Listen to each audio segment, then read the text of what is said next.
देखो बच्चों ये ना, यहाँ तक नोट कर लिया था सबने भाई अब? सर ओके, तो ये होता है क्या, हेलिकल पाथ है ना। अब देखो, अगर हमने कुछ ऐसा कर दिया बच्चों कि एक्स डायरेक्शन में ही मैंने इलेक्ट्रिक फील्ड अप्लाई कर दी और एक्स डायरेक्शन में ही मैंने मैग्नेटिक फील्ड भी अप्लाई, और पार्टिकल को इनिशियल वेलोसिटी हमने दे the positive Y direction.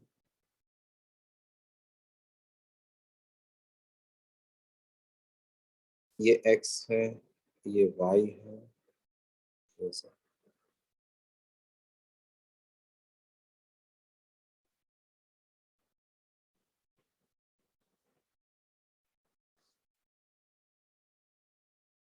Particle का चार्ज क्यू है, मास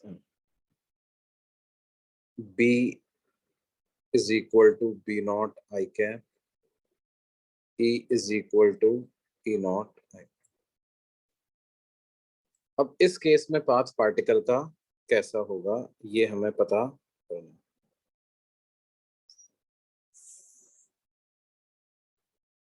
अच्छा देखो, एक्स डायरेक्शन में इनिशियल वेलोसिटी तो पार्टिकल की 0 है।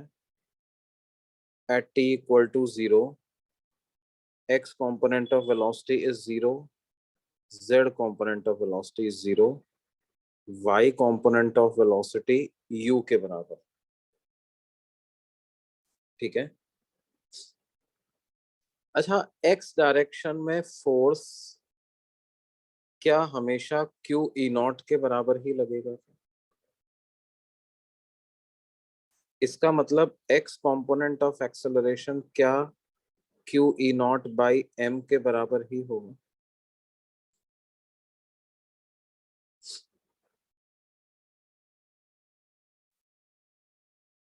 बोलिए। Yes sir.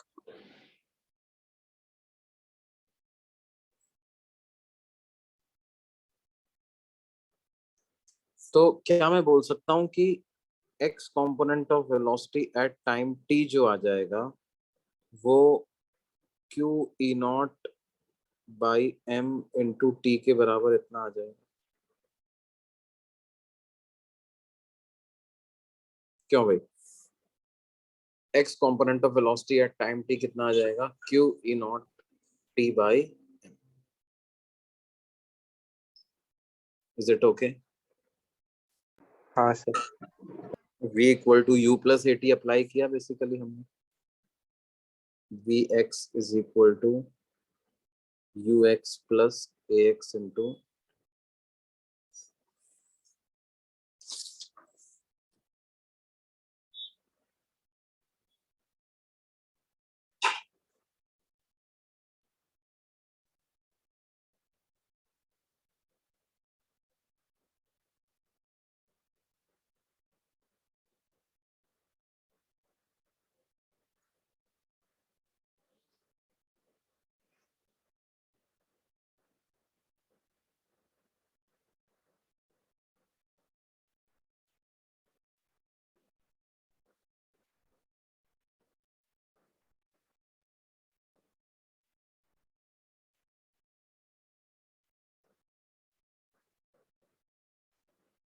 अच्छा वाईजेड प्लेन में कैसा पाथ होगा बच्चों? वाईजेड प्लेन में सर्कुलर। सर्कुलर पाथ में मूव करेगा।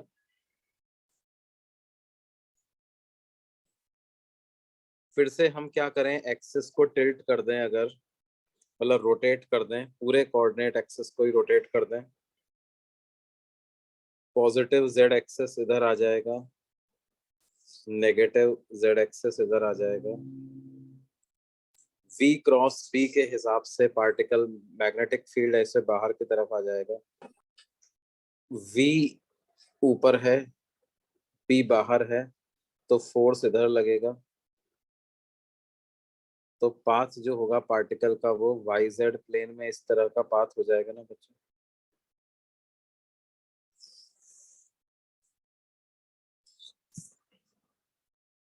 Radius of projection of path in YZ plane will be mu by QB, है ना। हाँ सर। और टाइम पीरियड जो इसका होगा वो 2 पाई m by QB होगा। लेकिन अब एक बात ध्यान दो कि x डायरेक्शन में इसकी वेलोसिटी बढ़ती जा रही है, तो पाथ हेलिकल तो होगा, लेकिन पुराने पाथ में और इस पाथ में डिफरेंस क्या होगा बेटे? पिच डिफरेंट हो। Pitch will be non uniform, तो हम बोल सकते हैं this will be a helical path with non-uniform pitch। क्या ऐसा बोल सकते हैं बच्चे?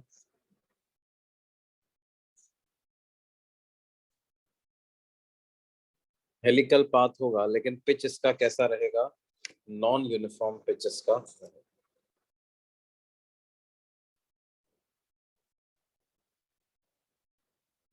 ये बात समझ में आती है?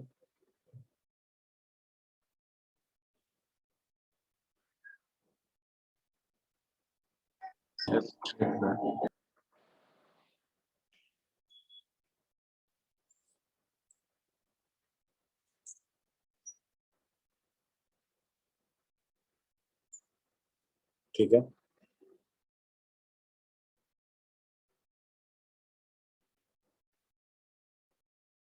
और देखिए क्या है। सर हाँ बोलो बेटा, हाँ बोलो।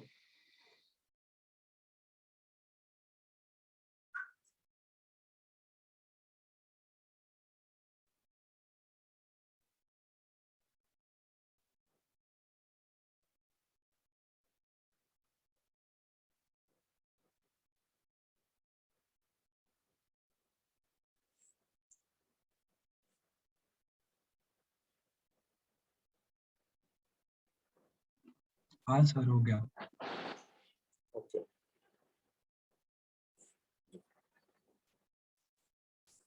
अब देखो, अब एक हम सवाल लेते हैं जिसमें क्या है, कुछ ऐसा सिनेरियो है कि मैग्नेटिक फील्ड यूनिफॉर्म है और वो है -B0 के कैप के बराबर। इलेक्ट्रिक फील्ड भी यूनिफॉर्म है, वो है E0 I कैप के बराबर। And particle is released from rest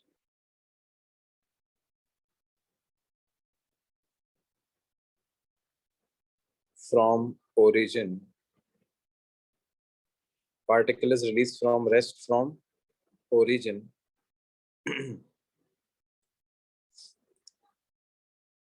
at t equal to 0। तो हमें पता करना है find the velocity of the particle at time t।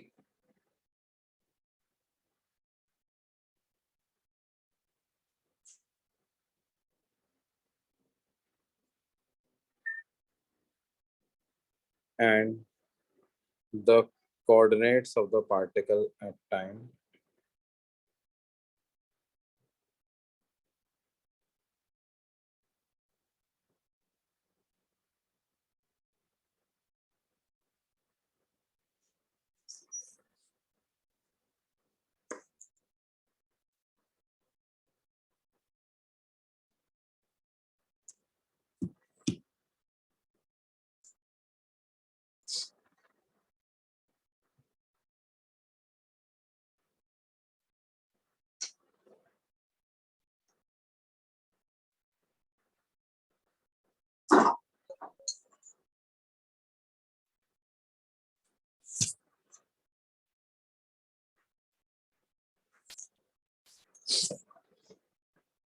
देखो बच्चों, ये बहुत अच्छा सवाल है।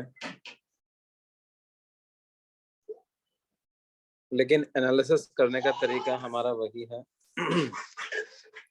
आप ब्रेक कर करके मोशन को स्टडी कर लीजिए।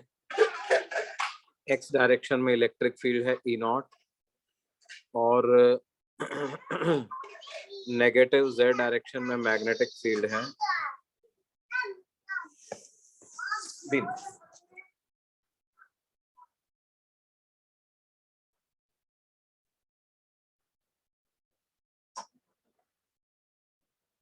अब क्या है, पार्टिकल की इनिशियल वेलोसिटी 0 है ना। तो शुरू में तो एट टी इक्वल टू 0 क्या मैं ऐसा बोल सकता हूँ कि मैग्नेटिक फील्ड का फोर्स तो 0 ही होगा?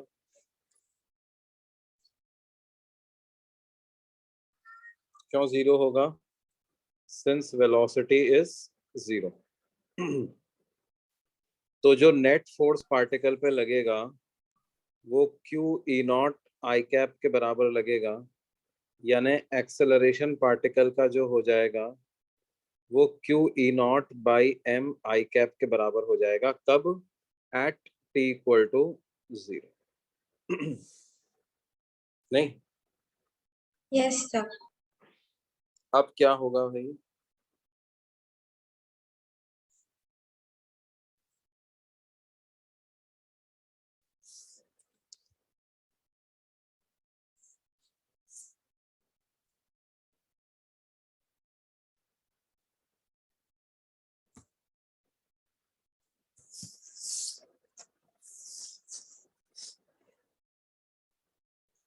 अब देखिए कि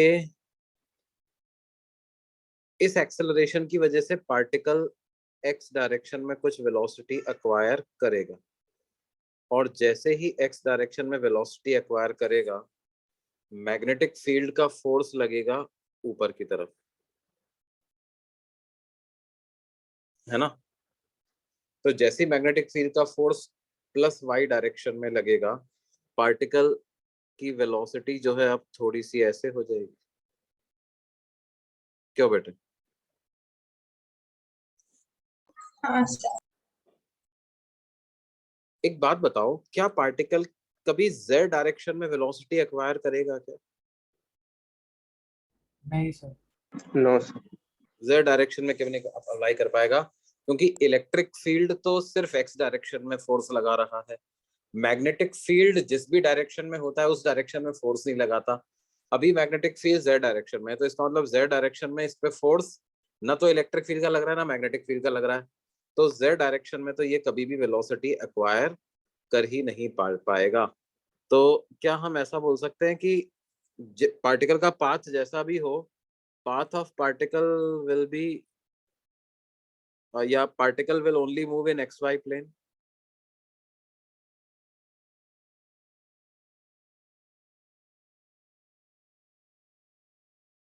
Particle will move in xy plane only. तो हम मान लेते हैं कि let velocity of particle at general time t is equal to vx I cap plus vy j cap. V vector is velocity at time t.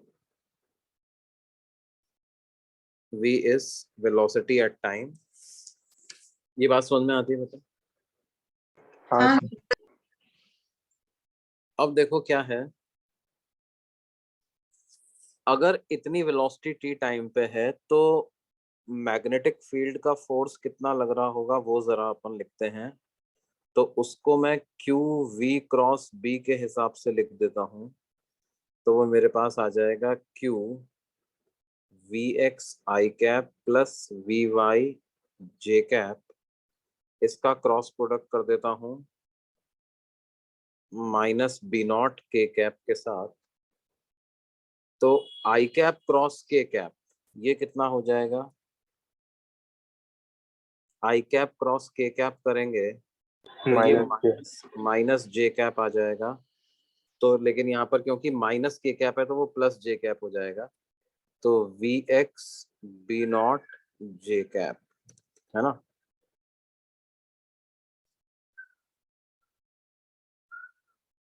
और जे cross के करेंगे तो आई कैप आएगा, लेकिन क्योंकि यहाँ पर माइनस साइन है तो माइनस आई कैप हो जाएगा, तो minus we Y B naught I cap. ये मैग्नेटिक फील्ड का फोर्स आ जाएगा।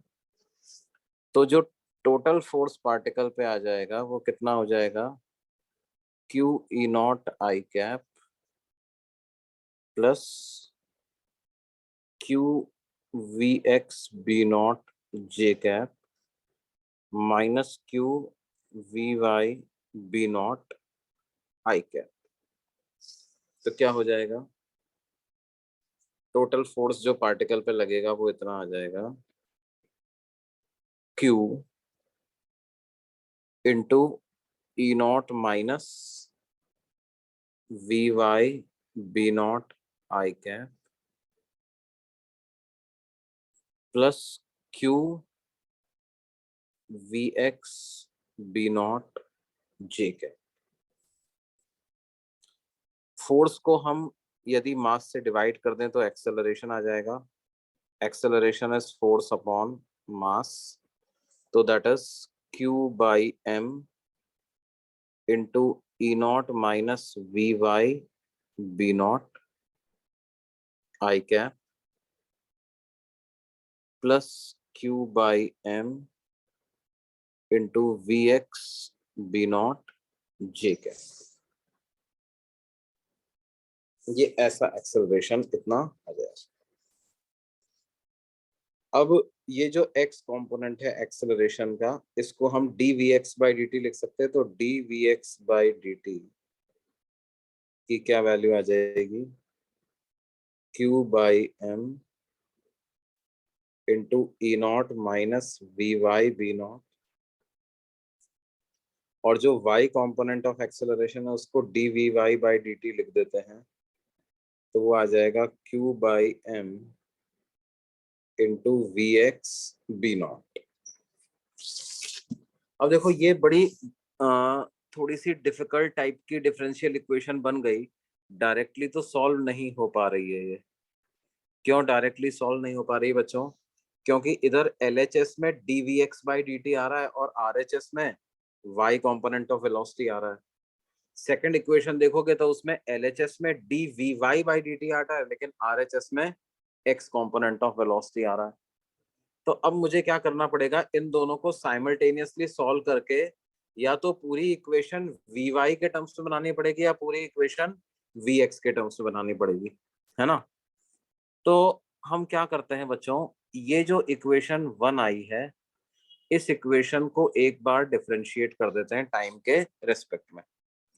Differentiate equation 1 with respect to time.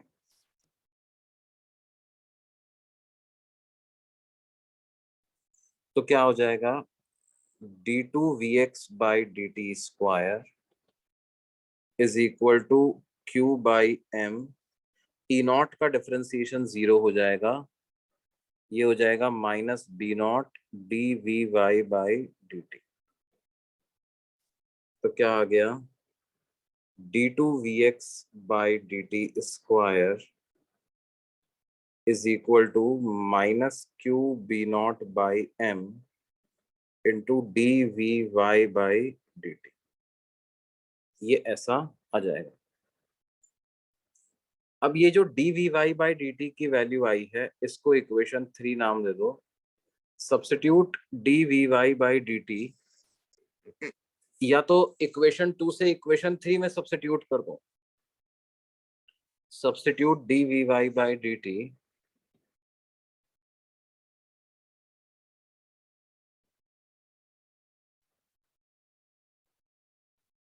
From 2 in 3।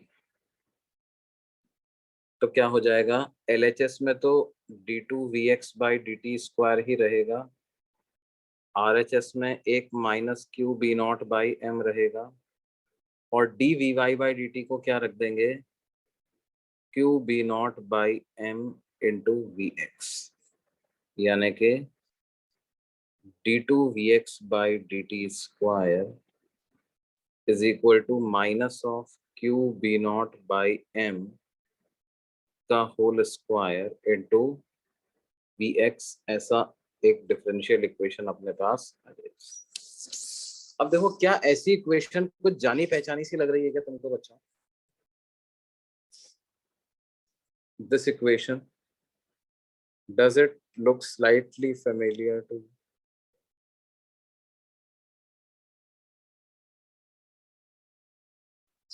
ऐसा इक्वेशन कहीं पे देखा है क्या पहले?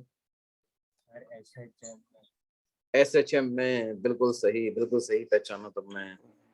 ये देखो क्या है, ऐसी इक्वेशन SHM में भी हम पढ़ते हैं, जो लिखी होती है d2x by D T square is minus omega square x, है ना? इस इक्वेशन का सॉल्यूशन क्या आता है? x equal to a sine omega T plus five, ऐसा आता है। तो ये वाली जो इक्वेशन हम यहाँ पे लिख रहे हैं, इसका भी सॉल्यूशन ऐसा ही आ जाएगा। ये यहाँ का ओमेगा क्या हो जाएगा? यहाँ पर ओमेगा हो जाएगा आपका Q B naught by M omega हो जाएगा।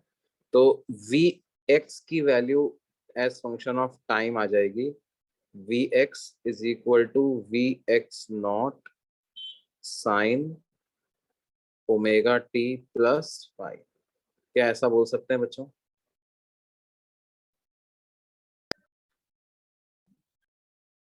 सर वो Vx तो वेलोसिटी है ना?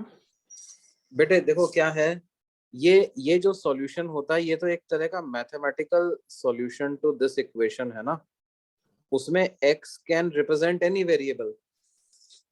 x जो है वो डिस्प्लेसमेंट भी हो सकता है, x जो है वो प्रेशर भी हो सकता है, x जो है वो टेम्परेचर भी हो सकता है। जब भी x और टाइम में ऐसा रिलेशन होगा, तो x की वैल्यू ऐसी आएगी। ये बात समझ में आती है भाई? जैसे मान लो आप इक्वेशन लिखते हो, एक क्वाड्रेटिक इक्वेशन लिखते हो, A X square plus B X plus C equal to 0। तो हम x की value minus B plus minus ऐसा लिखते हैं ना। तो उसमें x क्या होता है? x is just a variable. तो क्या है, if x is just a variable, x can different situation में x अलग अलग वेरिएबल रिप्रेजेंट कर सकता है, राइट? जब भी हमारे पास ऐसी इक्वेशन आएगी, उसका ये सॉल्यूशन आएगा। ऐसा मैथ्स बताती है हमको, है ना? तो क्या है, यहाँ पर भी वही बात है। यहाँ पर ये नॉर्मल इक्वेशन ना होकर के ये कैसी इक्वेशन है? ये एक डिफरेंशियल इक्वेशन है सेकेंड ऑर्डर की। तो उसका सॉल्यूशन ऐसा आता है, वेयर ये जो आ रहा है, ये एक तरह का डिपेंडेंट वेरिएबल है और ये इंडिपेंडेंट वेरिएबल है। यहाँ पर x था dependent variable, t independent variable था, x की जगह vx आ गया। तो vx की वैल्यू ऐसी आ गई। बात समझ में आती है बेटे? हाँ सर। तो पहले इसको नोट कर लो तुम। इसके पहले वाला पेज नोट कर लिया था? Yes sir. ओके। सर यहाँ पे वी एक्स नॉट क्या है? vx नॉट और फाइव क्या है, इसकी वैल्यू अभी अपन पता लगाते हैं।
ये नोट कर लिया बच्चों? हाँ सर। ओके बस। अब देखो ये Vx0 क्या रिप्रेजेंट कर रहा है, देखो इसकी वैल्यू डिटरमाइन कर लेते हैं पहले अपन, है ना। हाँ, यहाँ पर देखो ओमेगा तो अपन ने बता दिया है, omega q B naught by M है, फाई एक वेरिएबल है, Vx0 एक वेरिएबल है। देखो जो इनिशियल कंडीशंस हमें दी हुई हैं उनसे अपन इनकी वैल्यू पता लगा लेते हैं। क्या है इनिशियल कंडीशन? देखो मैं सबसे पहले पेज पे चलता हूँ इस क्वेश्चन के। इनिशियल कंडीशन हमें दी हुई है कि वेलोसिटी 0 है, पार्टिकल को हमने it is release from rest, है ना। तो t इक्वल टू 0 पे वेलोसिटी 0 है, एक तो ये बात हमें पता है। दूसरा हमने ये पता लगा लिया था कि t इक्वल टू 0 पे एक्सेलरेशन इतना आ जाता है पार्टिकल का। तो देखो क्या है, we know that at t equal to 0 x component of velocity 0 ही रहा होगा। तो x कॉम्पोनेंट ऑफ वेलोसिटी को 0 रख देता हूँ, Vx0 साइन फाई। इसका मतलब साइन फाई बराबर है 0 के, यानी फाई की वैल्यू 0 आ जाएगी कि नहीं आ जाएगी?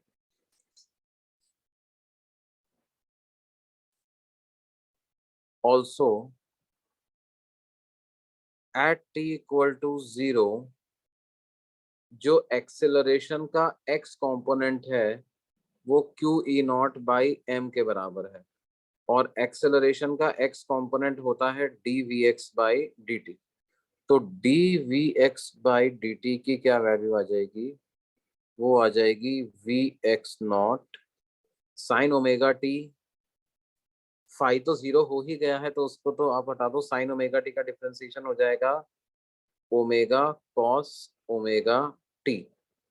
और इसमें जब हम t इक्वल टू 0 सब्स्टिट्यूट करेंगे तो देखो यही तो है ए एक्स, एक्सेलरेशन का x कॉम्पोनेंट क्या होता है D we x by D t. और जब इसमें आप t इक्वल टू 0 पुट करोगे तो क्या आ जाएगा, ए एक्स की जगह आ जाएगा q E naught by m, और आर एच एस में हमारे पास आ जाएगा वी एक्स नॉट ओमेगा, यानी कि वी एक्स नॉट की क्या वैल्यू आ जाएगी, q E naught divided by M omega.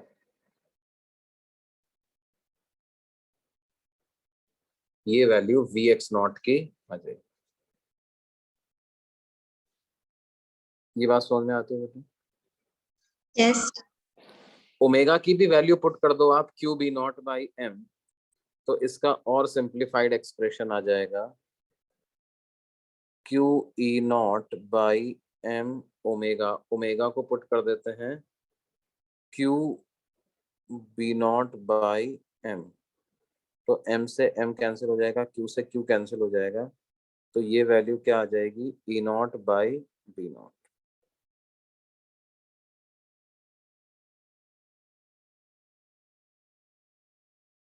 क्या ये चीज समझ में आती है?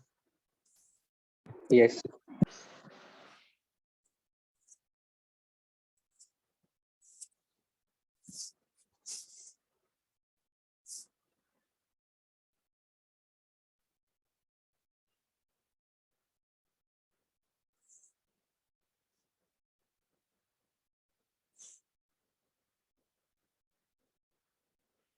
वी एक्स नॉट की वैल्यू इतनी आ जाएगी। तो ये अब ये जो पूरा x कंपोनेंट ऑफ वेलोसिटी है वो हमारे सामने क्या निकल करके आ गया है, वी एक्स नॉट की जगह लिख दूंगा E naught by B naught into sine omega T. Omega को क्या लिख देंगे, Q B naught by M into T. E naught by B naught sine omega, ये ऐसा है ना बच्चों। ये बेसिकली देखो ई नॉट बाई बी, ये एक्सप्रेशन क्या बता रहा है हमें, ये एक्सप्रेशन हमें बता रहा है कि पार्टिकल का जो एक्स कंपोनेंट ऑफ वेलोसिटी है वो minus E naught by B naught से लेकर के और plus E naught by B naught तक वेरी करेगा, है ना। कुछ इस तरह का पार्टिकल का मोशन होगा कि पार्टिकल का जो वेलोसिटी है वो minus E naught by B naught से प्लस E naught by B naught तक वेरी करेगा बच्चों। ये बात समझ में आ रही है अपने को? हाँ सर। Yes sir. है ना? अच्छा, अगर x कंपोनेंट ऑफ वेलोसिटी इतना पता चल गया तो इससे y कंपोनेंट ऑफ वेलोसिटी पता लगा सकते हैं। कैसे पता लगाएंगे? We can use this equation. First equation क्या कहती है? dvx by dt, dvx by dt is equal to q by m multiplied by e naught minus b by b naught। तो क्या हो जाएगा? dvx by dt की क्या value आ जाएगी? इसको डिफरेंशिएट करके देख लो। e naught by b naught into cos of q b naught t by m into q b naught by m। ये dvx by dt आ गया। ये किसके बराबर है? q by m into e naught minus v by b naught।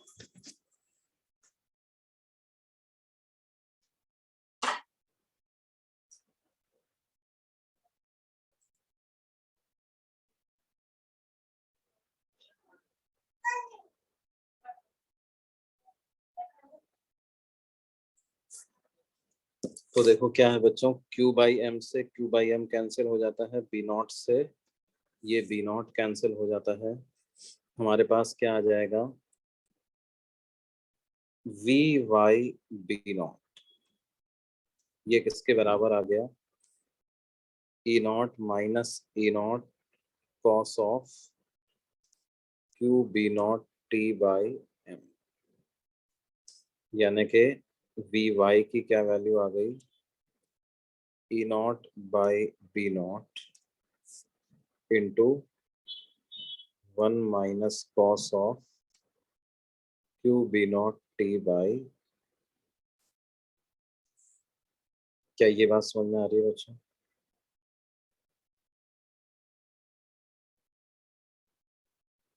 Yes, sir. अच्छा, क्या इस expression से हम ये बोल सकते हैं कि जो y कंपोनेंट ऑफ वेलोसिटी है वो कभी भी नेगेटिव नहीं होने वाला, हमेशा पॉजिटिव ही रहेगा?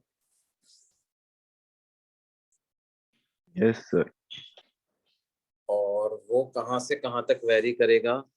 क्या वो 0 से E naught by B naught तक वेरी करेगा? Sir, 2 E naught by B naught. 2 E naught by B naught तक वेरी करेगा। 0 से 2 E naught by B naught तक वेरी करेगा, है ना? मतलब y कोऑर्डिनेट पार्टिकल का लगातार बढ़ता जाएगा और x कोऑर्डिनेट बढ़ेगा कम होगा, बढ़ेगा कम होगा, है ना? पार्टिकल का पाथ पता है कैसा होगा? इस तरह का पाथ पार्टिकल का होगा, ऐसे या फिर ऐसे।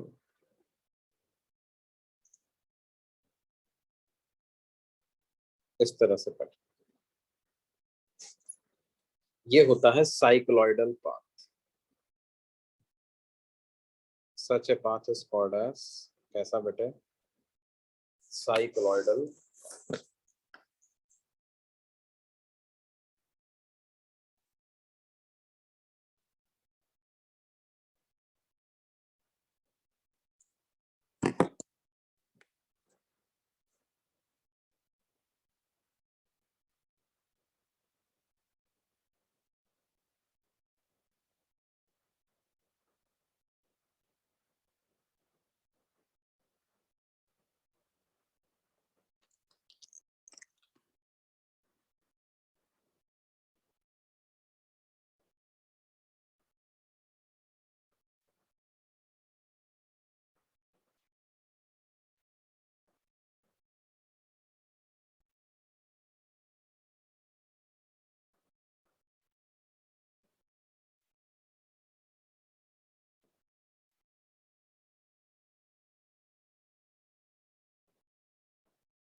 सर थोड़ा ऊपर दिखाइए।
नोट कर लिया बच्चों? Yes sir. ओके, है ना?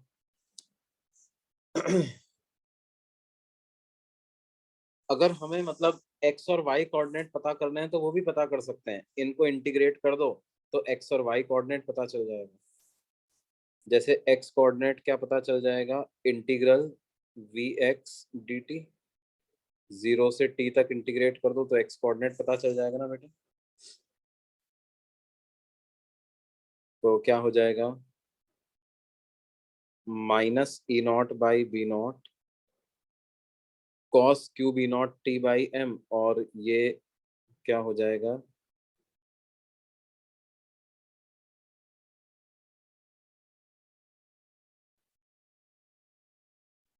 Cos q B naught T by m, और ये डिवाइड होगा क्यू बी नॉट, तो ये m by Q B naught ऐसा आ जाएगा,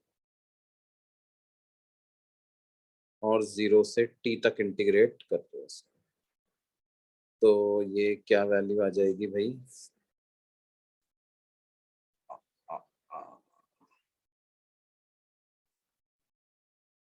M E naught by Q B naught square,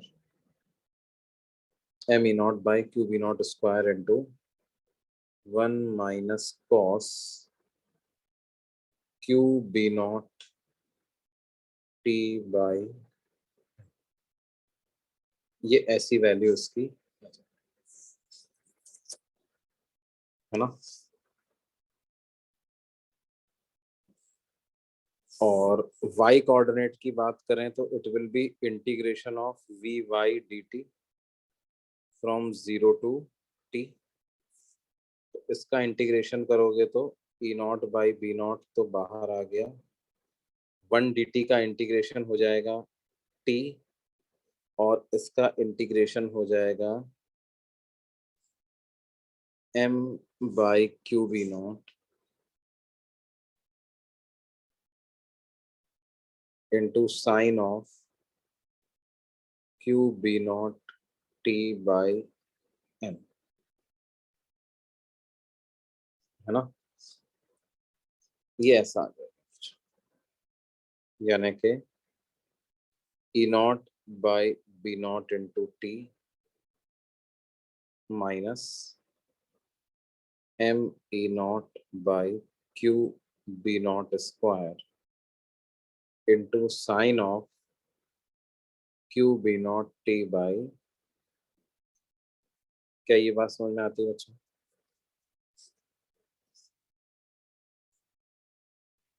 yes sir. अच्छा, एक चीज देखिए, अगर मैं x minus M E naught by Q B naught square लिखूं तो क्या वो minus M E naught by Q B naught square into cos q B naught T by m के बराबर आएगा? और अगर मैं y minus E naught by B naught into t लिखूं तो वो minus M E naught by Q B naught square into sine of Q B naught T by m के बराबर आएगा। अगर हम इन दोनों इक्वेशंस को स्क्वायर एंड ऐड कर दें तो क्या आएगा बच्चों? x minus M E naught by Q B naught का square plus y minus E naught by B naught into T का square is equal to M E naught by Q B naught का whole square. कैसा बोल सकते हैं?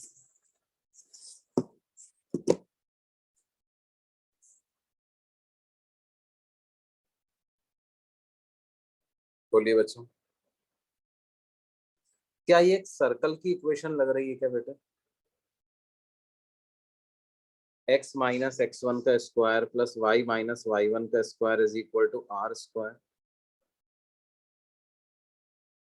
Yes sir. है ना? ये तो फिक्स आ गया, रेडियस तो फिक्स आ गई, एक्स एक्स नॉट भी टाइम पे डिपेंड नहीं कर रहा है लेकिन वाई नॉट टाइम पे डिपेंड कर रहा है। मतलब कि एक ऐसा सर्कल जिसका सेंटर वाई डायरेक्शन में चल रहा है, किस वेलोसिटी से?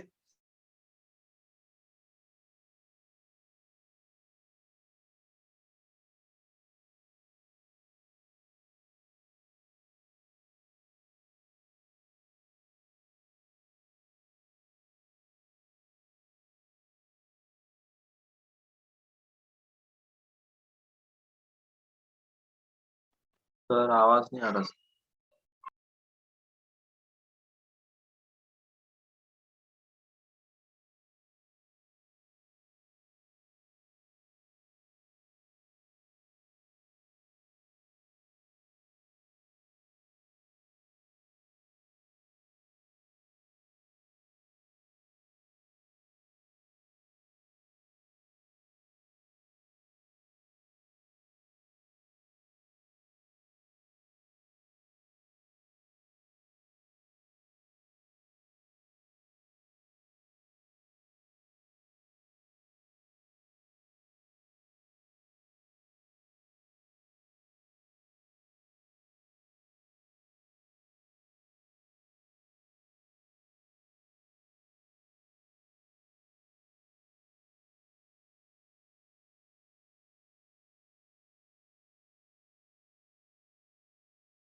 I got locked out due to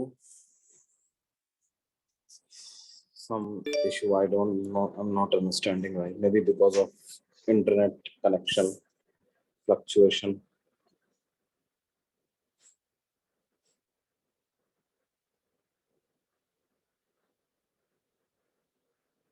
अभी आवाज आ रही है बच्चों? हाँ सर अभी आ रहा है। अच्छा, तो ये समझ में आया बच्चों, ये इक्वेशन कैसे लिखा हमने? हाँ सर। जैसे साइकिल जब चलती है, एक कोई टायर रोल करता है, तो उसके सरकमफेरेंस पे लाई करने वाले किसी भी पॉइंट का पाथ अपन लिखते हैं ना, तो वो क्या होता है, वो बेसिकली जितने भी सरकमफेरेंस के पॉइंट है वो सर्कुलर पाथ में चलते हैं, लेकिन उनका सेंटर खुद आगे बढ़ रहा होता है, राइट? तो ये सेंटर यहाँ पे है, they are moving in circular path but the centre is also translating. तो वैसा ही पाथ इसका भी हो रहा है, इसका सेंटर वाई डायरेक्शन में ट्रांसलेट कर रहा है, ठीक है?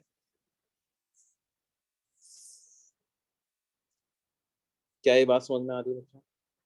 हाँ सर। ओके।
देखो बेटे, बात क्या है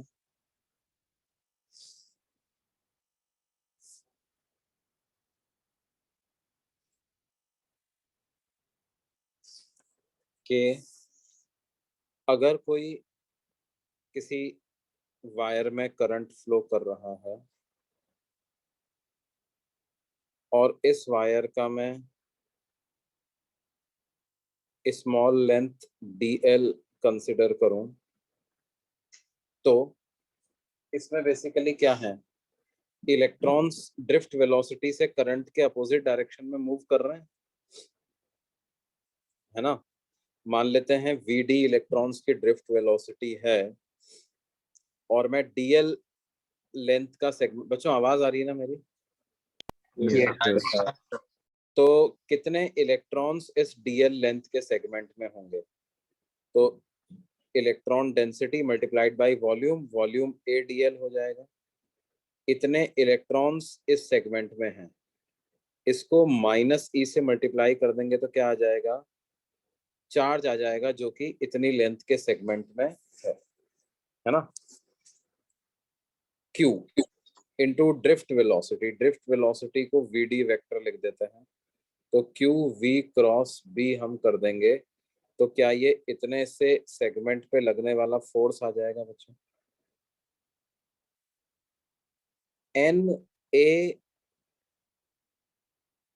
e vd अगर आप करते हो, n a e vd, तो क्या ये करंट आ जाएगा, है ना? और vd वेक्टर तो होता है करंट के अपोजिट डायरेक्शन में, तो ये जो माइनस साइन अपन क्लब कर लेंगे, तो क्या करंट की डायरेक्शन में एक वेक्टर मिल जाएगा मेरे को, तो वो आई dl वेक्टर, उसको मैं लिख लेता हूँ डीएल को अलग से लिख दिया, तो एक वेक्टर बना दिया आई डीएल वेक्टर, और उसका क्रॉस प्रोडक्ट कर दिया किसके साथ, मैग्नेटिक फील्ड के साथ। तो force on a segment of length DL कितना आ गया, I DL cross B. This is magnetic force on a segment of length dl, dl length के सेगमेंट पे लगने वाला मैग्नेटिक फील्ड का फोर्स। अगर टोटल फोर्स आपको कैलकुलेट करना है तो आप हर एक एलिमेंट पे लगने वाले फोर्स निकालो और उसको वेक्टोरली इंटीग्रेट कर दो, तो टोटल फोर्स आपके पास आ जाएगा, है ना। क्या ये बात समझ में आती है बच्चों? Yes sir. अब देखिए, वैसे तो देखो मैग्नेटिक फील्ड यूनिफॉर्म भी हो सकता है, नॉन यूनिफॉर्म भी हो सकता है। पहले अपन नॉन यूनिफॉर्म मैग्नेटिक फील्ड की बात कर लेते हैं। Force, magnetic force in uniform magnetic,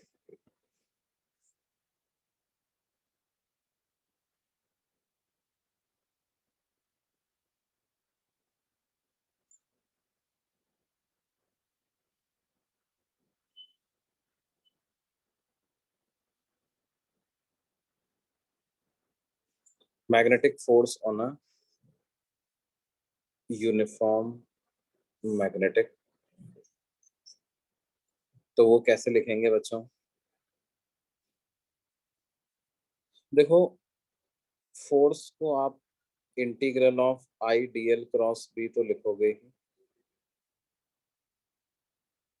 अब ये करंट तो पूरे वायर में सेम फ्लो हो रहा है, तो ये इंटीग्रेशन के बाहर आएगा और आ जाएगा इंटीग्रल ऑफ डीएल क्रॉस। और क्योंकि मैग्नेटिक फील्ड यूनिफॉर्म है, तो मैग्नेटिक फील्ड को भी इंटीग्रेशन के बाहर लेके हम जा सकते हैं, लेकिन क्रॉस प्रोडक्ट का ऑर्डर तो वही रखना पड़ेगा। तो इंटीग्रेशन ऑफ डीएल वेक्टर पहले कर लिया जाता है और बाद में फिर उसका क्रॉस प्रोडक्ट मैग्नेटिक फील्ड के साथ ऐसा कर सकते हैं। ये इंटीग्रल ऑफ डीएल वेक्टर कितना आएगा?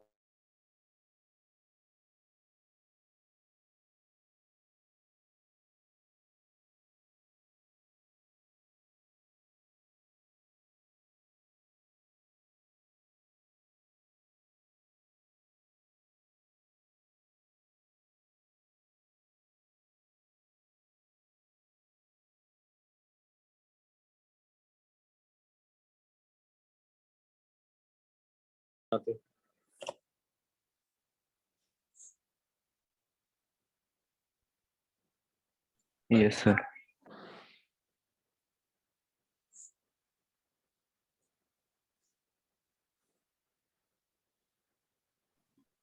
सर थोड़ा ऊपर ले लो।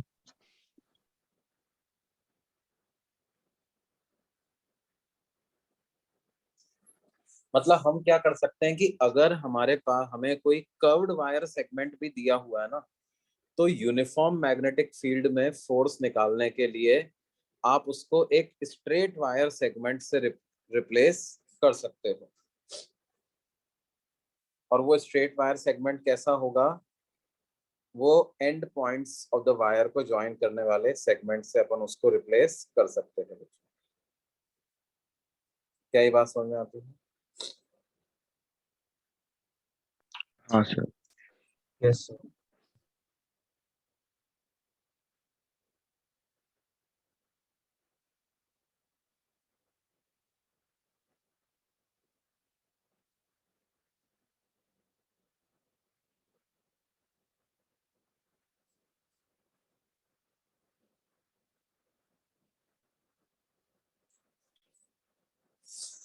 मतलब क्या है, जैसे कोई अगर हमसे यूं कहे कि भाई, अच्छा इसका एक एक इम्प्लीकेशन और है इस फॉर्मूले का, क्या कि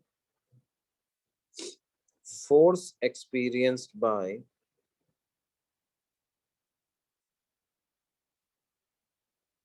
a current carrying closed loop in uniform magnetic field will be 0. भाई अगर मान लो पूरा सेगमेंट ऐसा हो गया, उसमें करंट फ्लो कर रहा है, अभी इसके लिए इंटीग्रल डीएल वेक्टर तो 0 ही आने वाला है, तो इसके द्वारा experienced net magnetic force will be 0. क्या ये बात समझ में आती है? इसका इंडिविजुअल सेगमेंट पे फोर्स लगता है, लेकिन पूरे पे मिलाकर के टोटल फोर्स कितना आने वाला है बच्चों यूनिफॉर्म मैग्नेटिक फील्ड में? 0. That will be 0.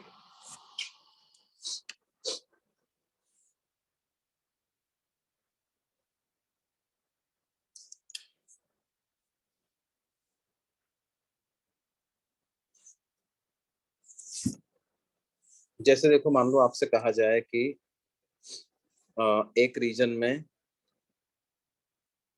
Uniform magnetic field exist करता है गोइंग इनटू द प्लेन, और क्या है, एक सेमी सर्कुलर वायर हमने रखा हुआ है,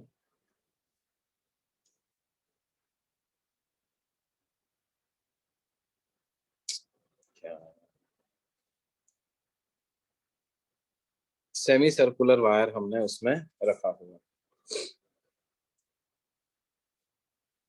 and that semicircular wire is of radius r, और उसमें करंट फ्लो कर रहा है s.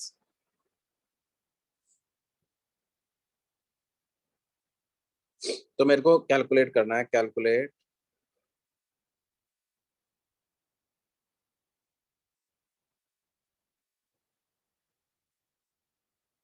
Magnetic force experienced by the wire segment AB. AB is a semicircular wire.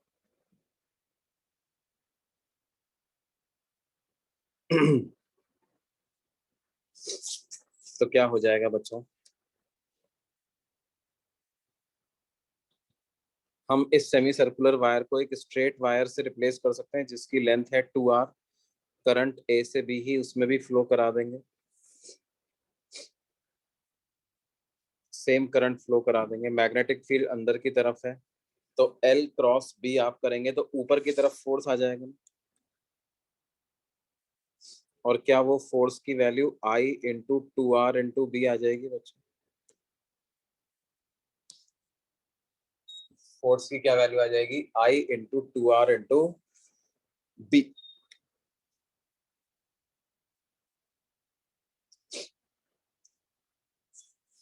बोलिए भाई. Yes, sir.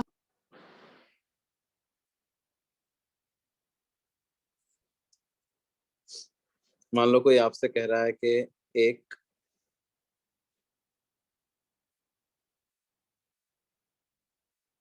वायर सेगमेंट जो है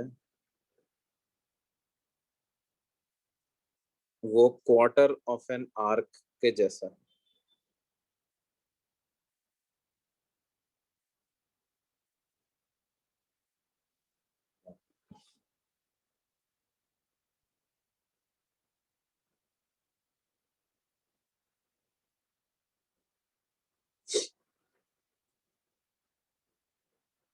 and this wire segment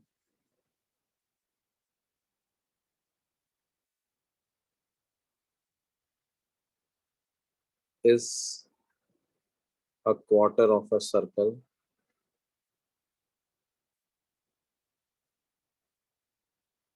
of radius capital R. It carries current I.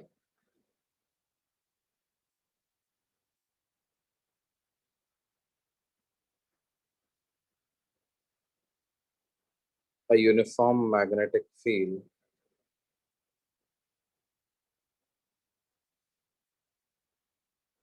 B naught I cap exists in the region.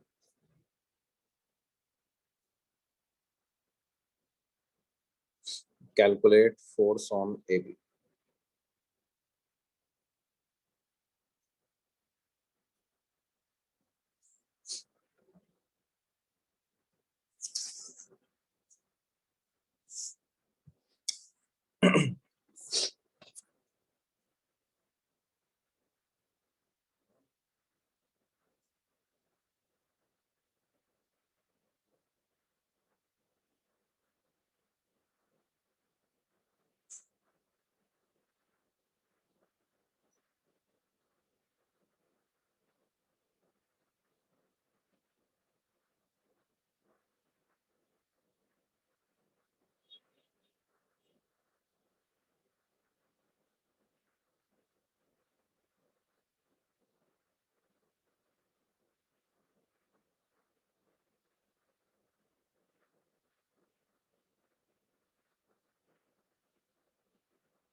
कितना आया बच्चों?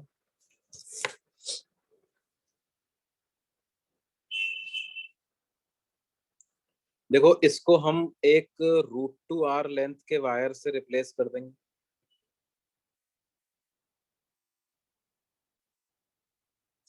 और magnetic field इस direction में है,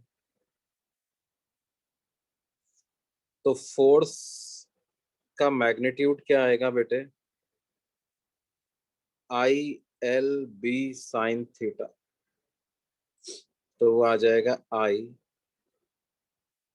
into √2r into B not. क्या ये एंगल 45 डिग्री आएगा?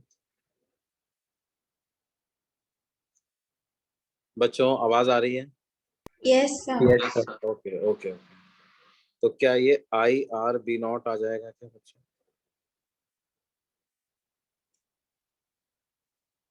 और डायरेक्शन क्या आएगी?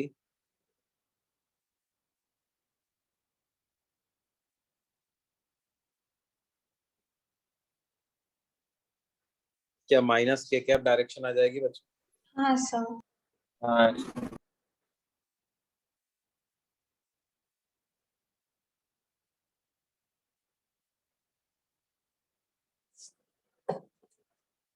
हाँ, अगर wire non uniform magnetic field में रखा है।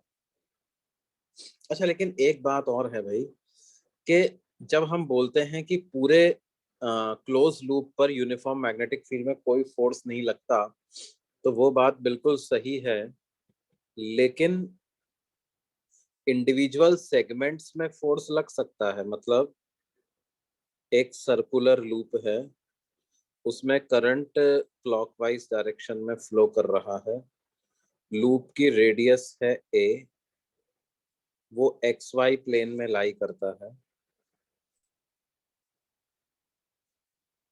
और मैग्नेटिक फील्ड उस रीजन में एग्जिस्ट करता है -B नॉट के कैप। कितना एग्जिस्ट करता है बेटे? -B not k cap. तो हमें क्या करना है? Calculate the tension developed in the wire.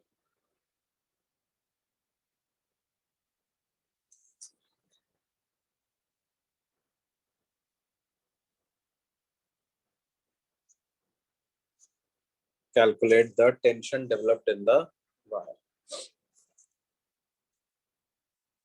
देखो, नेट फोर्स की तो बात हमने करी थी भाई। नेट फोर्स तो वायर पे 0 लगता है कि नहीं लगता बेटे? Yes sir. yes, sir. तो फिर टेंशन का क्या मतलब है भाई?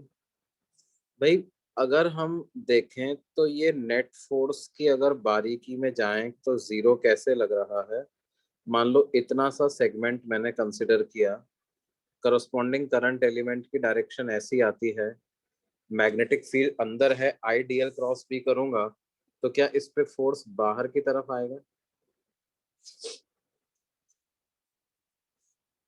फिर यहां पर जब मैं देखूंगा तो क्या इस पे फोर्स की डायरेक्शन अगेन ऐसे बाहर की तरफ आएगी? देखो बच्चों, आ रही है कि नहीं आ रही बाहर की तरफ?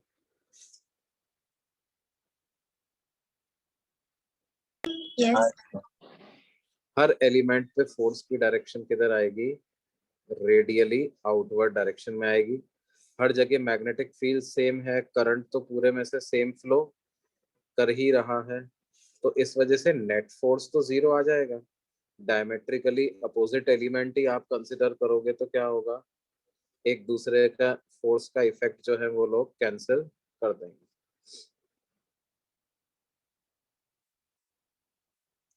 लेकिन क्या है भाई,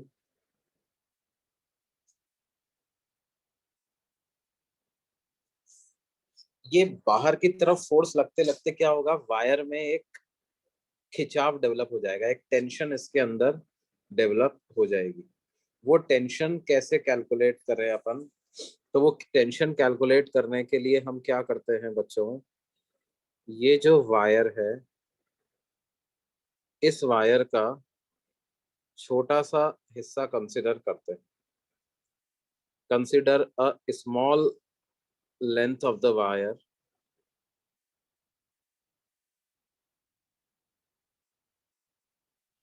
which subtends an angle d theta at the center। Centre पे कितना एंगल सबटेंड कर रहा है ये? D theta. अब टेंशन बेसिकली क्या है, देखो इस पर, इसकी लेंथ अगर मैं देखूंगा तो इसकी लेंथ हो जाएगी आर डी थीटा, और इसमें करंट इस डायरेक्शन में फ्लो कर रहा है, मैग्नेटिक फील्ड अंदर की तरफ है, तो इस पे जो फोर्स लगेगा डी एफ, वो आई डी एल बी के हिसाब से उसको I r d theta into B ऐसा अपन लिख सकते हैं। तो वो फोर्स जो आएगा वो रेडियली आउटवर्ड डायरेक्शन में आएगा कि नहीं बेटा? यस सर अप्रोक्सीमेटली मैं बोल सकता हूँ ये इस एंगल बाइसेक्टर की डायरेक्शन में फोर्स आएगा।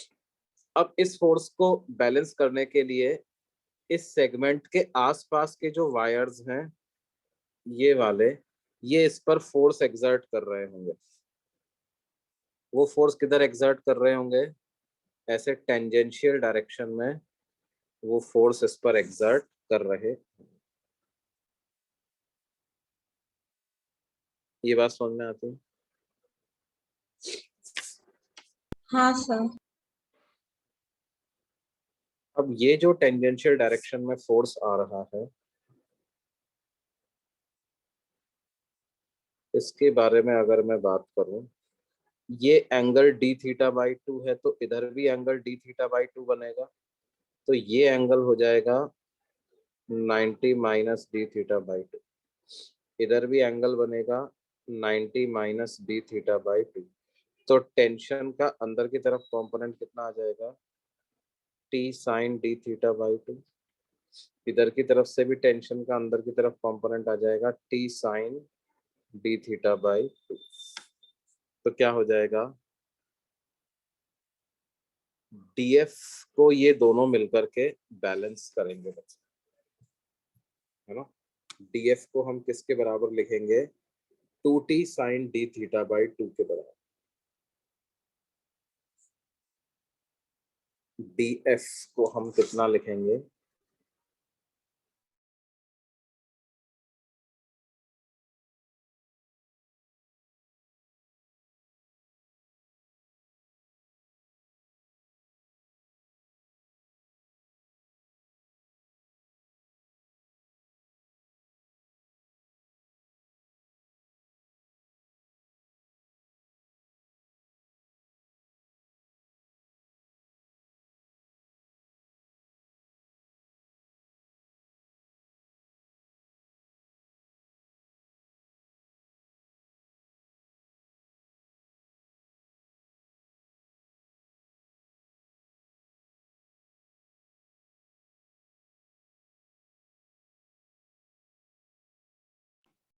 सर आवाज चला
क्या ये समझ में आया भैया कैसे टेंशन निकाला हम?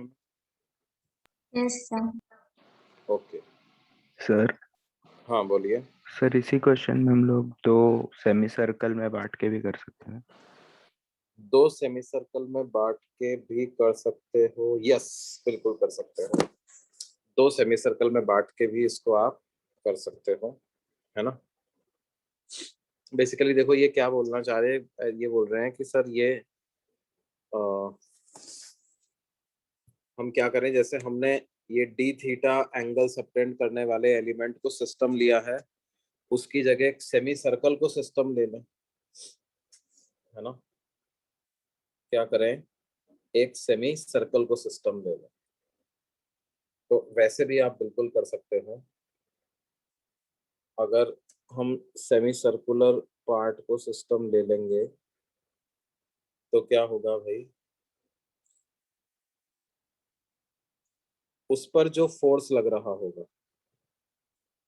वो आई इंटू 2R/B ऐसा लग रहा होगा मैग्नेटिक फील्ड का, और दोनों टेंशन का, यहाँ से दो जगह से टेंशन टेंशन का फोर्स ऐसे।